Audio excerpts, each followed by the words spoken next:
Chers sujets du Royaume de France, chers amis chevaliers, bienvenue sur la chaîne de l'Aventurier catholique. J'ai beau vivre sur un voilier ancré sous le vent d'une île tropicale, l'actualité est si dense qu'elle me rattrape, à commencer par ce jour l'enterrement de Bergoglio, qui réunissait tous les chefs d'État. Alors ce qui importe évidemment, ce n'est pas l'enterrement en soi, c'est la guerre de succession qui se livre sous nos yeux. On a une clameur publique sur l'internet, des gens un petit peu traditionnels, même des non-catholiques, qui désignent le cardinal Sarah comme le candidat parfait pour maintenir une ligne chrétienne catholique maintenant la clé de voûte de l'humanité, parce que, il faut le dire, la clé de voûte de l'humanité, c'est l'Église catholique. Quoi que vous en pensiez, c'est ce qui maintient l'humanité en ordre. Et une église catholique qui ne maintient pas sa ligne de tradition, une église catholique qui adhère au monde, au mondialisme et à toutes ces hérésies et inepties, provoquera l'effondrement mondial.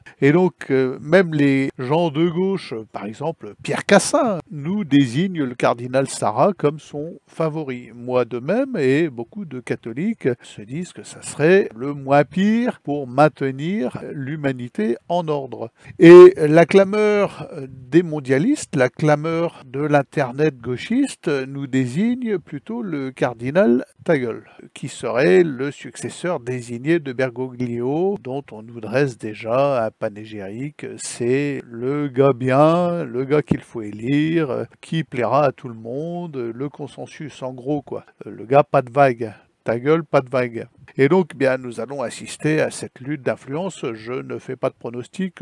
Moi, je voudrais Sarah, mais à mon avis, ça sera Tagle, ou l'équivalent, ou peut-être ni l'un ni l'autre, et peut-être même bien que nous pourrions assister à une lutte fratricide qui dure, avec impossibilité de désigner un candidat digne de ce nom, avec des résistances à la volonté de l'Esprit Saint. Bon, nous verrons, cela se passera d'ici une vingtaine de jours. Il est possible qu'à ce moment-là, je sois déjà en train de traverser l'Atlantique et en mer. Nous voyons aussi revenir sur le tapis le débat sur la fin de vie avec, évidemment, comme je vous l'ai déjà dit dans des vidéos précédentes, tout ce qu'il y a de pire réuni dans la loi française, tout ce qu'il y a de pire en Belgique, en Suisse, au Canada. Nous faisons le strike. Nous avons le pire du pire d'un coup. Il y aura forcément une progression hein, quand on voit ce qui est devenu la loi Veil aujourd'hui. Bon, sans commentaire, n'est-ce pas, avec constitutionnalisation du droit à tuer son gosse,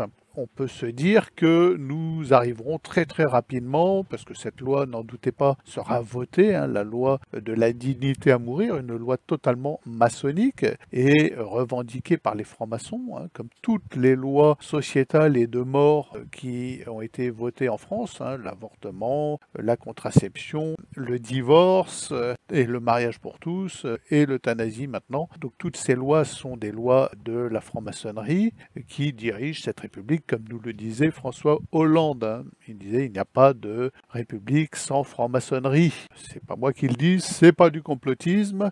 Nous sommes dirigés par des antéchrists, des gens qui ont la haine de Jésus-Christ et qui font tout pour s'opposer à la vie, pour s'opposer à l'acte créateur divin et pour s'opposer au respect dû à notre Seigneur, au Verbe, et qui pour cela promulguent des lois de mort à tour de bras, des lois de régression sociale, des lois contre la nature, des lois d'inversion et provoquent le chaos de la société. Nous aurons bientôt cette loi de mort votée au Parlement par, sans exception, tous les partis, y compris le RN, qui n'a jamais été un parti d'opposition, qui veut montrer que c'est un parti républicain et qui pour cela est prêt à entériner toutes les saloperies maçonniques.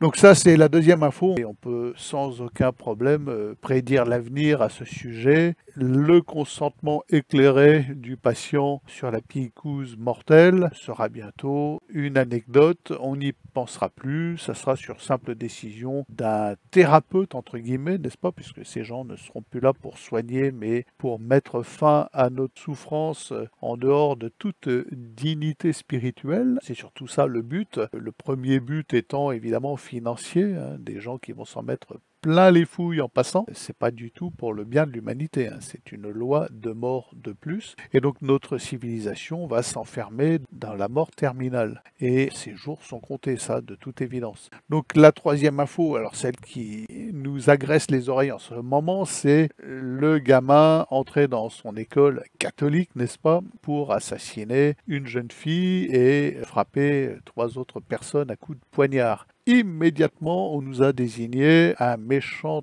extrémiste d'extrême droite fanatique d'Hitler. Merci la presse mainstream. Alors vous savez maintenant tous qu'il n'en est rien. Ce jeune est un Turc issu d'une famille turque, pas du tout chrétien, pas du tout d'extrême droite, et animé par le logiciel écolo mortifère, puisque le manifeste qu'il a publié est tout simplement la propagande de Greta Thunberg. Nous allons tous bouillir dans le réchauffement climatique et ça ne sert plus à rien de vivre.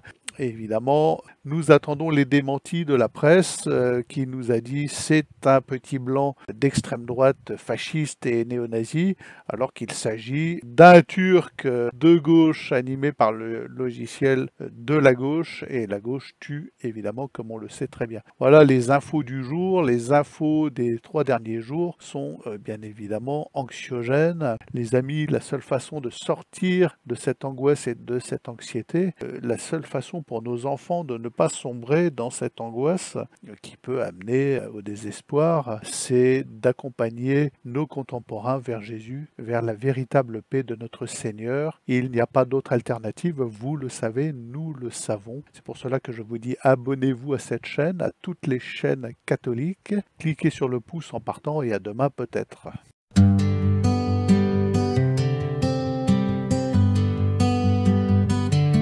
Dieu créa l'univers, il dit que c'était bon.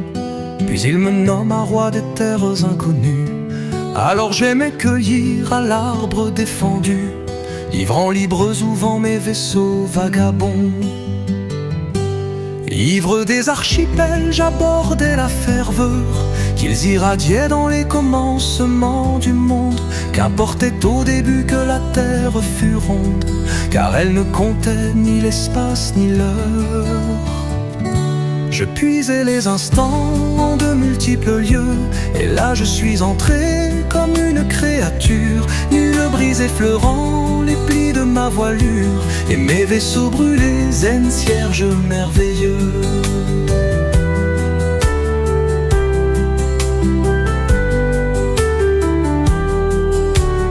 Vêtu d'une tunique en hymne de louange, dans la constellation du mystère des anges.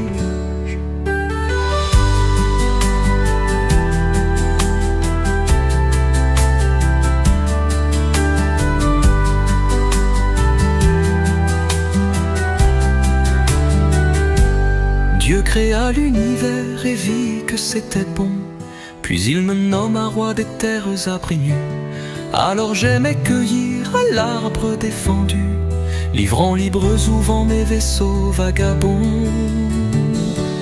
Ivre des archipels, j'abordais la ferveur qu'ils irradiaient dans les commencements du monde. Qu'importait au début que la terre fût ronde, car elle ne comptait ni l'espace ni l'heure.